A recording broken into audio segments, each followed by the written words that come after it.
Bismillahirrahmanirrahim. Assalamualaikum warahmatullahi wabarakatuh. Perkenalkan, nama saya Arifki Agung Permana dengan NRP 023119400166. Di sini saya dari kelas RKIP bersama dengan Gamal dengan NRP 023119400163. Di sini kami berdua akan menjelaskan mengenai bab 6 dan bab 7 sesuai dengan buku yang diberikan Pak Rido. Nah, tapi di sini saya akan menjelaskan mengenai bab 6. Oke, mungkin akan saya next. Nah, jadi di sini bab 6 itu photoelectric conversion. Nah, jadi photoelectric energy conversion atau konversi energi fotoelektrik itu berkaitan dengan produksi langsung listrik dari radiasi suatu elektromagnet. Atau mudahnya konversi fotoelektrik ini dapat mengubah cahaya menjadi energi listrik, membaca jadi energi listrik. Nah, salah satu contoh cahaya yang bisa dikonversi oleh fotoelektrik ini sendiri adalah cahaya matahari. Nah, fotoelektrik ini cocok digunakan apabila daya yang dibutuhkan itu tidak terlalu besar dan juga untuk kebutuhan waktu yang lama gitu, atau bahkan unlimited time periods. Dan masuk ke subbab berikutnya, yaitu radiation and the photon. Salah satu konsep dasar dari fisika modern adalah tentang suatu ide yang menyebutkan bahwa pancaran suatu radiasi itu dipertimbangkan sebagai suatu aliran dari partikel atau yang disebut sebagai foton. Nah, masing-masing memiliki energi sebesar E sama dengan H kali V, yang di mana H-nya itu sendiri merupakan konstanta Planck yang bernilai 6,625 dikali 10 pangkat min 14 joule second.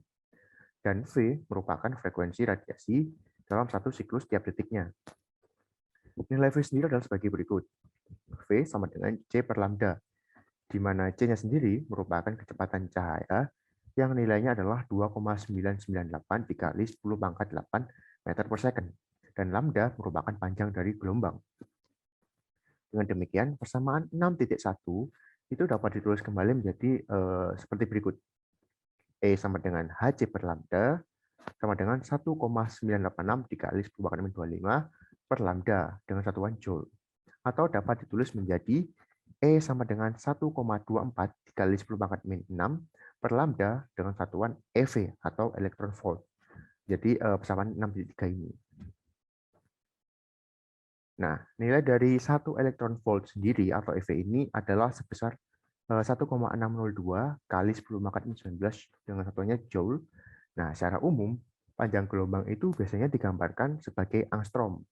Ini simbolnya angstrom, yang dimana nilai dari 1 angstrom sendiri adalah 10 pangkat min 10 meter. Intensitas dari pancaran suatu radiasi diekspresikan dalam satuan watts per meter persegi dan dituliskan ke dalam persamaan seperti berikut. Jadi intensitas dari pancaran radiasi sama dengan E kali N. Atau dapat tulis menjadi HV dikalikan dengan N. Seperti pada persamaan 5. Nah, satuan dari persamaan 65 di atas ini adalah watts per meter persegi, di mana N-nya sendiri merupakan photon flux. Berikutnya ada contoh soal, example 6.1. Nah, jika ada sebuah rata-rata intensitas dan energi foton dari sebuah cahaya matahari pada ketinggian 150 mils di atas permukaan bumi, itu memiliki masing-masing nilainya adalah sebesar 1.330 watts per meter persegi dan energi fotonnya itu adalah 1,49 elektron volts. Nah, kemudian bandingkan dengan area permukaan yang membutuhkan power sebesar 6.650 watts dari matahari dan 0,95 angstrom dari suatu sumber radiasi gamma jika pada dua kasus tersebut memiliki foton fluxnya sama gitu. Jadi ini adalah solusinya. Kemudian ini adalah untuk yang cahaya matahari, luas permukaan yang dibutuhkan itu adalah sebesar 6.650 dibagi 1.330 sehingga luas permukaannya didapatkan 5 meter persegi. Kemudian karena foton fluxnya antara gamma source atau n gamma itu sama itu nilainya dengan foton fluxnya matahari, maka persamaannya bisa ditulis sebagai berikut. Yang dimana n gamma sama dengan intensitas matahari per E matahari sama dengan 1330 per 1,49 dikali 1,602 kali 10 pangkat 19. Sehingga didapatkan nilainya sebesar 5,57 dikalikan 10 pangkat 21. Kemudian dari persamaan 6.3, energi dan dengan diketahui energi fotonnya adalah sebesar 0,95 angstrom, E gamanya sama dengan 1,302 dikali 10 pangkat 4 dengan satuannya adalah elektron volts atau EV. Nah, kemudian dari persamaan 6.4, intensitas gamanya bisa dicari menggunakan E gamma dikalikan N gamma, sehingga didapatkan nilainya adalah sebesar 1,162 dikali 10 pangkat 7 dengan satuannya adalah watts per meter persegi. Kemudian untuk power 6650 watts, area yang dibutuhkan adalah sebesar 6650 dibagi 1,162 dikali 10 pangkat 7 dikali 10 pangkat 7, sehingga dapatkan hasil sebesar 5,71 cm persegi.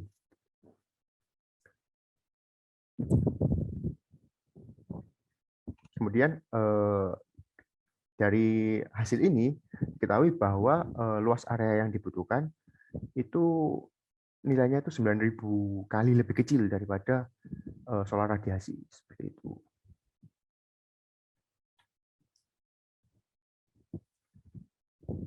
Kemudian ada photovoltaic effect. Nah, penemuan dari efek fotovoltaik ini diatribusikan kepada Adams and Day, yang mana mereka berdua ini yang mengamati efek tersebut pada tahun 1876 pada selenium, sebuah material seperti itu. Pada tahun 1919, Koblenz juga menemukan bahwa tegangan yang dikembangkan di antara daerah yang diterangi dan tidak diterangi dari beberapa kristal semikonduktor, terutama tembaga oksida. Kemudian penemuan penting berikutnya yaitu dari efek fotovoltaik pada PN junction dari dua semikonduktor dikemukakan oleh Ohl pada tahun 1941. Nah, ini ada dua gambar A dan gambar B, yang mana gambar A ini merupakan diagram level energi pada NP junction pada saat kondisinya itu adalah equilibrium. Nah, sedangkan gambar B pada saat kondisinya forward bias. Nah, kedua gambar ini yang membedakan adalah V0-nya, nilai V0-nya. Sedangkan kalau di equilibrium V0-nya adalah V0, sedangkan yang di non-equilibrium dia itu V0 min VL. Nah, pada gambar A yang ada slide sebelumnya, elektron material N-type seperti kayak tertahan gitu dari mengalir masuk ke arah material P-type, tapi lebih terdorong untuk mengalir ke arah yang berlawanan. Hasilnya adalah laju aliran elektron dari daerah dengan densitas yang rendah itu nilainya akan sama dengan laju aliran elektron dengan tingkat densitas yang tinggi. Dan dengan demikian, arus elektron yang melewati sambungan tersebut adalah nol nilainya, karena elektron tingkat densitas rendah sama dengan laju aliran elektron pada saat densitas tinggi. Nah, situasi yang sama juga ada pada kasus Hall flow. Nah, pada kasus aliran elektron ini, di sana terdapat banyak elektron bebas pada sisi N daripada pada sisi P. Nah, sambungan potensial itu juga membantu menahan laju aliran elektron dari daerah dengan tingkat densitas elektron bebas yang tinggi, tapi mendorong aliran dari daerah dengan tingkat densitas elektron bebas yang rendah, seperti itu. Atau mungkin lebih mudahnya ya, efek fotovoltaik ini sendiri adalah sebuah fenomena fisika di mana energi cahaya datang kemudian akan diubah menjadi energi listrik. Nah, kemudian energi cahaya yang datang akan diteruskan dari semikonduktor N menuju ke semikonduktor P secara berturut-turut. Foton cahaya datang memberikan energi untuk elektron bergerak dari sambungan semikonduktor ke arah semikonduktor tipe N, kemudian bergerak lagi ke arah semikonduktor tipe P. Nah, pergerakan elektron yang telah mendapat cukup energi dari foton yang datang tadi, kemudian akan menghasilkan suatu arus listrik. Nah, misalnya jika kita menaruh suatu beban misalkan lampu gitu di antara kedua jenis semikonduktor tersebut. maka arus pergerakan elektron akan menyalakan lampu tersebut. Dengan demikian, energi foton dari cahaya yang datang itu berhasil membuat atau mengeksitasi elektron sehingga bebas untuk bergerak untuk mengalirkan arus listrik. Nah, apabila suatu tegangan forward bias diaplikasikan, sehingga akan membuat potensial sambungan dari kedua konduktor tersebut berkurang sebanyak VL. Seperti yang ditunjukkan pada gambar B, yang sebelumnya hanya ada V0, kemudian berubah menjadi V0 min VL pada saat kondisinya forward bias. Lalu nilai net current density-nya yang melewati sambungan tersebut adalah sebagai berikut. Sesuai dengan persamaan 6.6 ini ya, J sama dengan J0 eksponensial EVL per KT min 1. Di mana K-nya itu sendiri adalah konstanta Boltzmann, T-nya adalah suhu absolut, dan J0-nya adalah reverse saturation current. Nah, karena sifat alami dari, kemudian masuk ke subbab berikutnya yaitu the photoelectric energy converter. Nah, karena sifat alami dari perangkatnya, digambarkan dengan sumber arus yang menyediakan arus JS, nilainya sama dengan arus yang dihasilkan efek fotovoltaik. Nah, di bawah kondisi short circuit, semua arus yang dihasilkan mengalir melalui beban. Meski demikian, pada saat ada beban terbatas, arus J dialurkan melalui sambungan internal dengan resistensi sebesar Rg, dan sehingga persamaannya adalah sebagai berikut. JL sama dengan JS min J. Nah, karena arus J ini bergantung pada VL yang ada pada persamaan 6.6, maka nilai JL berubah menjadi JS minus J0 eksponensial EVL per KT min 1, seperti persamaan 6.8 ini. Nah, kemudian nilai JL ini akan sama dengan JS untuk VL sama dengan 0. Nah, kemudian untuk persamaan untuk mencari output power density adalah sebagai berikut, yaitu P sama dengan VL dikalikan dengan JL. Sehingga persamaan 68 akan berubah menjadi JL sama dengan VL dikalikan dengan JS, dikurangi VL dikalikan dengan JO, dikalikan eksponensial dari EVL per KT dikurangi 1. Seperti ini. Kemudian dari persamaan 6.9 untuk mencari beban voltage atau tegangan maksimum ya untuk output power densitas maksimumnya bisa menggunakan derivatif dari persamaan 6.9, kemudian dibuat seolah-olah nilainya itu adalah sama dengan 0, sehingga geserkan persamaan baru 6.10 seperti berikut. Eksponensial EVLM per KT sama dengan 1 plus JS per J0 per 1 plus EVLM per KT. Kemudian dengan mensubstitusikan persamaan 6.10 ke dalam persamaan 6.8, akan diberikan persamaan baru untuk mencari beban arus densitas pada saat maksimum output power density, seperti persamaan 6.11 ini, di mana JLM sama dengan JS plus J0 per 1 plus KT per EVLM. Nah, kemudian untuk maksimum output power density sendiri adalah PM sama dengan JS plus J0 kalikan VLM per 1 plus KT per FLM. Seperti yang ada pada persamaan 6.12. Nah, di mana VLM ini sendiri diambil dari persamaan 6.10. Nah, sehingga kalau input power density-nya ini sendiri juga didasarkan pada persamaan 6.4, sehingga nilai intensitasnya jadi seperti ini. Intensitas sama dengan E average dikalikan dengan N. Di mana E average ini merupakan average photon energy dan N adalah photon flux. Nah, dengan demikian nilai efisiensi pada saat maksimum power adalah seperti pada persamaan 6.13 ini, yaitu efisiensi sama dengan PM per fluxnya ini, sama dengan JS plus J0 per 1 plus KT per EVLM, dikali dengan VLM per EN. Oke, kemudian di sini ada contoh soal ya, ada example 6.2, yaitu sebuah 20 watt solar power diperlukan untuk penggunaan dalam suatu ruangan. Nah, saturasi current densitasnya atau J0-nya dan short circuit densitas atau JS-nya dari sel silikon yang digunakan itu masing-masing bernilai 7,1 kali 10⁻⁹ AMP per meter persegi dan 139 AMP per meter persegi. Kemudian kita suruh menentukan aktif cell surface area yang dibutuhkan untuk pengoperasian di bawah kondisi maksimum powernya. Pada saat pengoperasian di bawah kondisi maksimum powernya adalah pada 300 Kelvin ya. Kemudian berapa nilai keseluruhan efisiensi dari konverter apabila nilai intensitas radiasi solarnya adalah 1290 watts per meter persegi. Nah, dengan menggunakan, dan ini ada solusinya ya, dan dengan menggunakan trial and error menggunakan persamaan 6.10, maka akan didapatkan nilai VLM. Nah, nilai VLM dapatnya dengan menggunakan persamaan ini.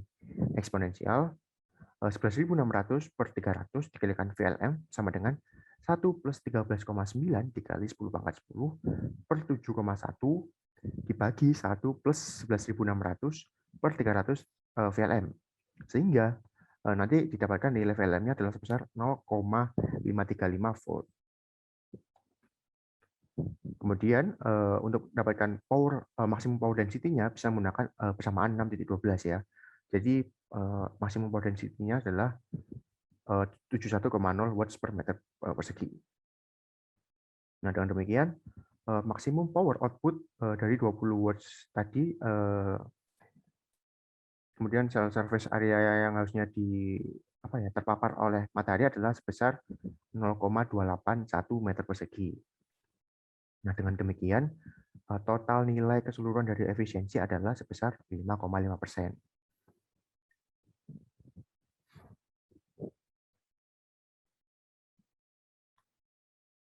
Nah, ini adalah gambar ya dari equivalent circuit of PN junction photoelectric energy converter. Kemudian masuk ke design consideration.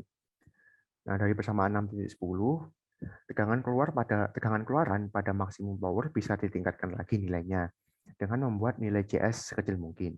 Dan pada persamaan 6.11, densitas keluaran arus pada saat power maksimum nilainya itu bisa ditingkatkan lagi dengan cara membuat nilai J0 sebesar mungkin. Sehingga nanti desain dari fotoelektriknya bisa diubah dengan membuat nilai JS sekecil mungkin dan nilai J0 sebesar mungkin.